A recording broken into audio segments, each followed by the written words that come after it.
तो नमस्कार सभी को। स्वागत आप सभी का संविधान की एक और शानदार क्लास में। देखिए, आज की इस क्लास में हम अपने संविधान के कुछ अन्य महत्वपूर्ण अनुच्छेदों को डिस्कस करेंगे। बेसिकली हम अपने संविधान का भाग 5 समझ रहे थे। भाग 5 में किसके बारे में बताया गया है? भाग 5 में बताया गया है संघ सरकार के कामकाजों के बारे में। ठीक है। और संघ सरकार के हमें 3 अंगों को समझना होता है। भाग 5 में संघ सरकार के बेसिकली 3 अंगों के बारे में बताया गया है। कार्यपालिका, दूसरा विधायिका और तीसरा संघीय न्यायपालिका के बारे में। तो हमने अपनी कार्यपालिका को शुरू किया था। ठीक है। हमने अपनी कार्यपालिका को शुरू किया था और कार्यपालिका में हमें अपने संविधान के अनुच्छेद 52 से लेकर अनुच्छेद 78 तक समझना होता है, जिसमें राष्ट्रपति, उपराष्ट्रपति, प्रधानमंत्री, मंत्रिपरिषद, महान्यायवादी के बारे में समझना होता है। और हमने शुरू किया था अपने राष्ट्रपति जी के बारे में, जिसमें हमने संविधान के अनुच्छेद 52 से शुरू किया था, क्योंकि संविधान के भाग 5 का शुरुआत कहाँ से होती है? अनुच्छेद 52 से, जिसमें बताया गया है राष्ट्रपति के बारे में कि भारत का एक राष्ट्रपति होगा। तो आइए शुरू करते हैं आज की इस क्लास को। देखिए, अगर आप पहली बार इस क्लास को देख रहे हैं तो निश्चिंत होकर पेशेंस रखकर इस क्लास को देखना, आपको बहुत कुछ नया सीखने को मिलेगा। ठीक है। देखिए, अगर आप बिगिनर है ना और आप पॉलिटी यानी संविधान को एक सीक्वेंस में पढ़ना चाहते हैं किसी भी एग्जाम के लिए, किसी भी इंडिया एग्जाम के लिए, तो आपके लिए ये क्लास बहुत इंपॉर्टेंट है। ठीक है। देखिए, बात करें अपने संविधान के भाग 5 की, जिसमें बेसिकली किसके बारे में बताया गया है? संघ सरकार के बारे में बताया गया है। भाग 5 हमारे संविधान का सबसे बड़ा भाग है, जिसमें हमें अनुच्छेद 52 से लेकर अनुच्छेद 151 तक पढ़ना होता है। भाग 5 में संघ सरकार को देखो हमें 3 भागों में इसके 3 अंगों के बारे में समझना होता है। कितने अंगों के बारे में? 3 अंगों। कार्यपालिका यानी संघीय कार्यपालिका, संघीय विधायिका। देखो, यहाँ पर हम संघ सरकार की बात कर रहे हैं, इसलिए हम संघीय सरकार की बात कर रहे हैं। जब हम भाग 6 को जानेंगे ना, उसमें राज्य सरकार के बारे में बताया गया है, तो वहां पर राज्य की विधायिका को समझना होता है। ठीक है। यहाँ पर संघीय विधायिका और तीसरा संघीय न्यायपालिका। ठीक है। जिसमें हमको क्या करना होगा? अपना सुप्रीम कोर्ट के बारे में जानना होगा। ठीक है। हमने शुरू किया था अपनी कार्यपालिका को, और कार्यपालिका में अब तक हमने अपने राष्ट्रपति से संबंधित कितने आर्टिकल डिस्कस कर लिए? आर्टिकल 52, 53, 54, 55, 56, 57, 58। और आज हम जानेंगे अनुच्छेद 59 के बारे में। देखिए, थोड़ा सा और रिकॉल करा देता हूं मैं आपको। अनुच्छेद 52 कहता है कि भारत का एक राष्ट्रपति होगा। अनुच्छेद 53 कहता है कि सभी कार्यपालिकीय शक्तियां राष्ट्रपति में नियत होंगी। अनुच्छेद 54 कहता है कि राष्ट्रपति के निर्वाचन के लिए एक निर्वाचक मंडल होगा।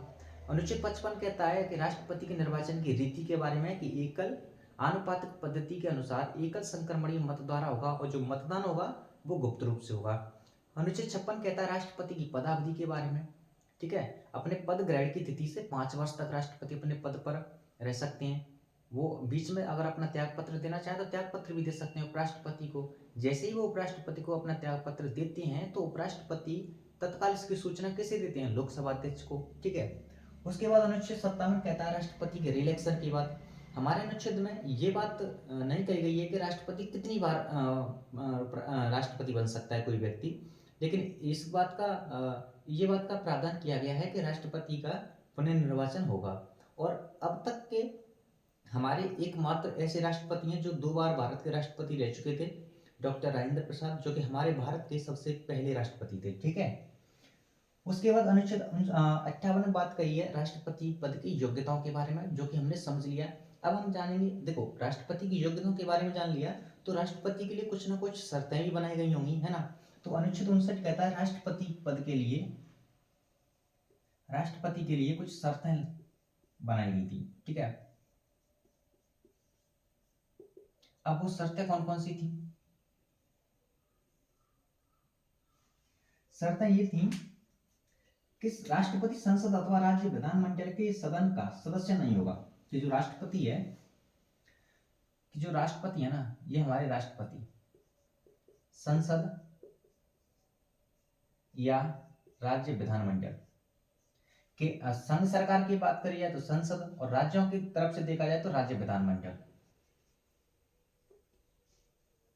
राष्ट्रपति संसद या राज्य विधानमंडल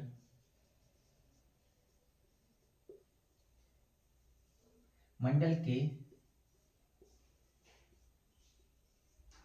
किसी भी सदन का अब सदन दो होते हैं, एक तो लोकसभा या राज्यसभा, संघ सरकार की बात करें, और राज्य सरकार की बात करें तो विधानमंडल में कौन आएगा, विधानसभा और विधान परिषद आएंगे। किसी भी सदन का सदस्य नहीं हो सकता, ठीक है, ये बात कही है। और भी इंपॉर्टेंट बात कही है, ठीक है, अगर निर्वाचन के पूर्व, फिर ये कहता है कि अगर निर्वाचन के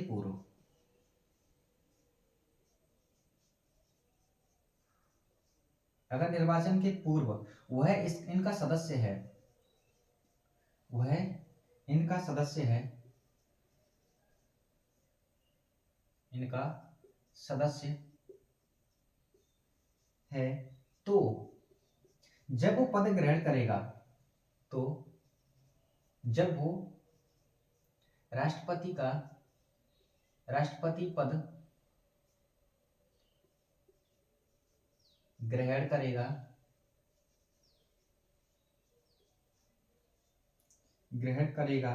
उस स्थिति से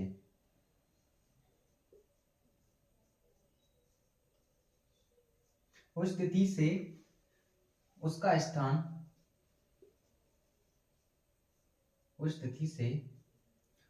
स्थान क्या होगा, उसका स्थान सदन से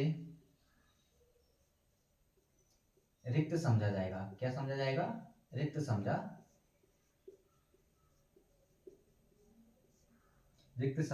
जाएगा। इसे अभी मैं आपको अच्छे से समझा दूंगा, ठीक है।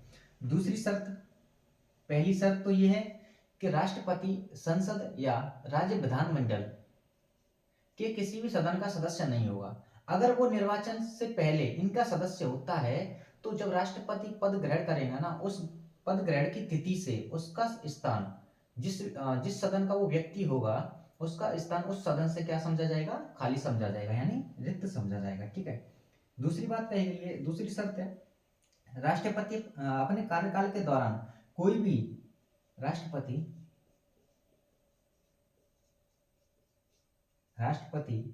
अपने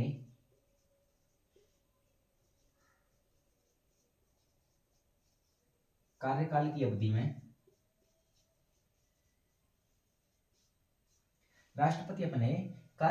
अवधि में कोई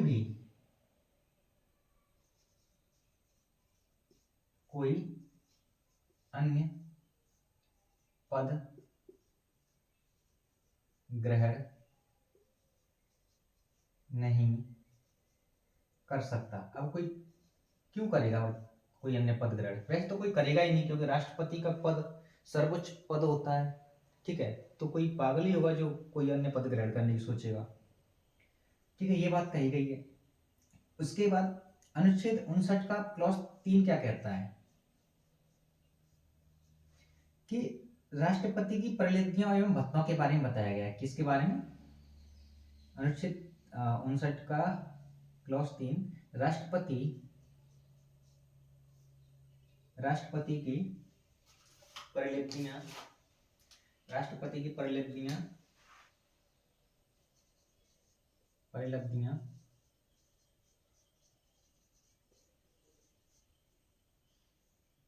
एवं भत्तों के बारे में बताया गया है।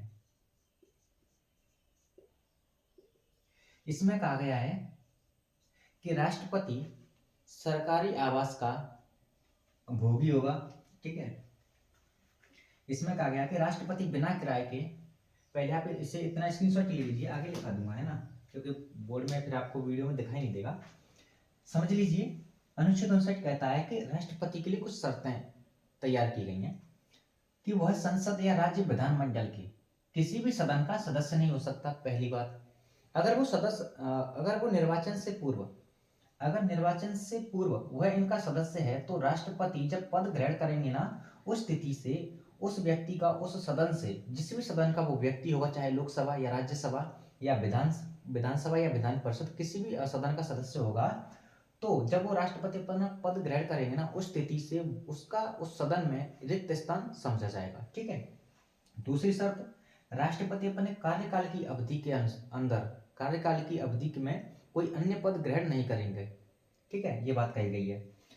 उसके बाद अनुच्छेद 59 का क्लॉज 3 कहता है राष्ट्रपति की प्रालिब्धियां एवं भत्तों के बारे में। इसे हम अभी जानेंगे, आप इसका स्क्रीनशॉट ले लीजिए। आई होप आपने स्क्रीनशॉट ले लिया होगा। अब हम अनुच्छेद 59 का 3 जानेंगे, क्लॉज 3 कह सकते हैं आप उसे, ठीक है। उसमें राष्ट्रपति की वेतन भत्तों के बारे में बताया गया, प्रालिब्धियों के बारे में बताया गया है।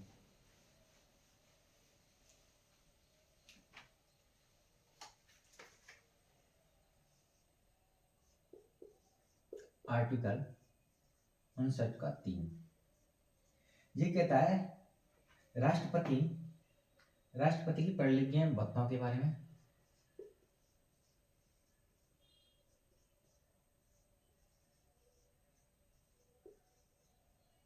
परिलब्धियां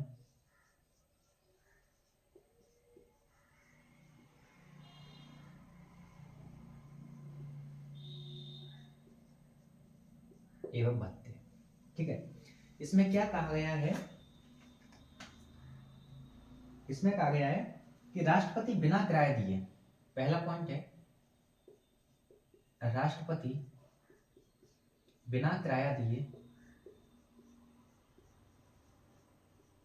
जैसे जैसे मैं आपको लिखा रहा हूं ना, अगर आप बिगिनर है तो ऐसे ही लिखते जाना, आपको द्वारा पॉलिटी यानी संविधान के नोट्स बनाने की जरूरत नहीं पड़ेगी कहीं से भी। राष्ट्रपति बिना किराया दिए, राष्ट्रपति बिना किराया दिए शासकीय आवास या सरकारी आवास कह सकते हैं, शासकीय आवास, शासकीय आवास का उपयोग करें,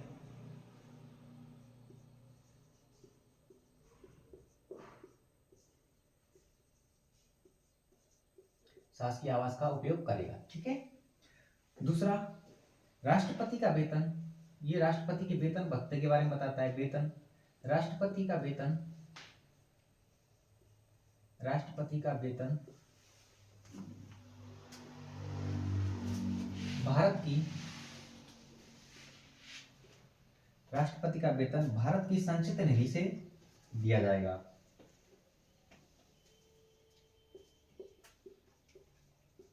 संचित निधि से दिया जाएगा, ठीक है। जो आयकर से मुक्त है, जो आयकर से क्या होगी, जो आयकर से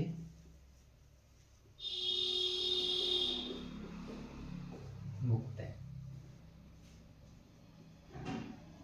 यानी राष्ट्रपति की इनकम पर, जो राष्ट्रपति को जो वेतन दिया जाएगा वो भारत की संचित निधि से दिया जाएगा, जो किससे मुक्त है, आयकर से मुक्त है, यानी इनकम टैक्स से मुक्त है, ठीक है। इनकी आय पर रेड नहीं मारी जा सकती, क्योंकि ये कह रहा है कि राष्ट्रपति का वेतन भारत की संचित निधि से दिया जाएगा, जो कि आयकर से क्या है, मुक्त है, ठीक है। तीसरा पॉइंट आप इसमें समझ सकते हैं, इसमें कहा गया है कि राष्ट्रपति के वेतन भत्तों में, राष्ट्रपति के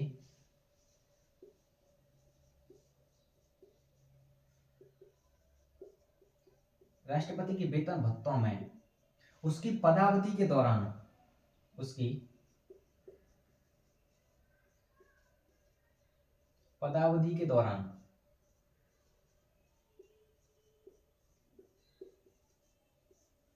राष्ट्रपति की वेतन भत्तों में उसकी पदावधि के दौरान कोई कमी नहीं की जाएगी,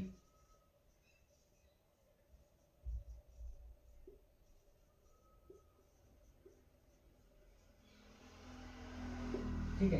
ये बात कहेगी अनुच्छेद 59 के क्लॉज 3 में। देखिए हमने क्या समझा, राष्ट्रपति के बारे में समझा। अनुच्छेद 59 कहता है राष्ट्रपति के लिए कुछ शर्तें होंगी। राष्ट्रपति संसद या राज्य विधानमंडल के किसी भी सदन का सदस्य नहीं हो सकता अगर वो निर्वाचन से पूर्व, ठीक है, निर्वाचन से पूर्व इनका सदस्य है। तो जब राष्ट्रपति अपना पद ग्रहण करेंगे उस स्थिति से उसका सदन, उसका स्थान उस सदन से क्या माना जाएगा, रिक्त माना जाएगा, ठीक है। अनुच्छेद 59 का क्लॉज 3 कहता है कि राष्ट्रपति की परिधियां भत्ते के बारे में, जिसमें राष्ट्रपति बिना किराया दिए शासकीय आवास का उपयोग करेगा, और राष्ट्रपति जो भवन होगा वो कहाँ होगा, राजधानी में होगा, ठीक है। राष्ट्रपति का वेतन भत्ते भारत की किस निधि से दिए जाएंगे, संचित निधि से, और जो वेतन दिया जाएगा इन्हें, ये आयकर से मुक्त होगा, क्या होगा, आयकर से मुक्त होगा, ठीक है। तीसरा पॉइंट है कि राष्ट्रपति के वेतन और भत्तों में उसकी पदावधि के दौरान कोई भी कमी नहीं की जा सकती, कभी भी। ठीक है, जब तक वो अपने पद पर स्थित हैं। तो आज की क्लास में हमने अपने संविधान का, जो कि हमारे राष्ट्रपति से संबंधित अनुच्छेद है, अनुच्छेद 59 समझ लिया अच्छे से। अब आपको इसमें और कुछ भी समझने की जरूरत नहीं पड़ेगी। ठीक है, तो इतना ही रखते हैं, मिलते हैं नेक्स्ट क्लास में। क्लास कैसी लगी है? अच्छी लगी हो तो लाइक करना, शेयर करना अपने दोस्तों के पास, और चैनल को सब्सक्राइब जरूर करना। ठीक है, सब्सक्राइब करना मत भूलना बिल्कुल भी। अगर आप एक सीक्वेंस वे में पॉलिटी यानी संविधान को पढ़ना चाहते हैं ऐसे ही बहुत ही शानदार तरीके से, ठीक है, तो चैनल को जरूर सब्सक्राइब कर लेना। और मिलते हैं नेक्स्ट क्लास में। जय हिंद।